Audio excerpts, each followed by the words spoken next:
আপোনালোকৰ সন্মুখত থিয় হৈছোঁ আৰু মই আজি বিষয় পাইছোঁ হান্না। হান্নাৰ বিষয়ে মই ক'বলৈ ওলাইছোঁ।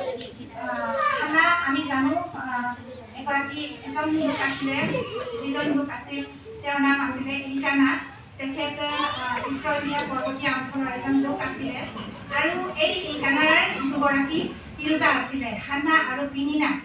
আৰু আমি এইটো পাওঁ 1 চমুৱেল 1 অধ্যায়তে আমি পাওঁ, আপোনালোকে চাব পাৰিব। আৰু আমি হান্নাৰ বিষয়ে জানো যে ঈশ্বৰে তেওঁৰ গৰ্ভ বন্ধ কৰি ৰাখিছিলে বুলি আমি জানিবলৈ পাওঁ। তেওঁৰ সন্তান নাছিলে, কিন্তু তেওঁৰ যি সতিনীয়েক পেনিন্না তেখেতৰ সন্তান আছিলে।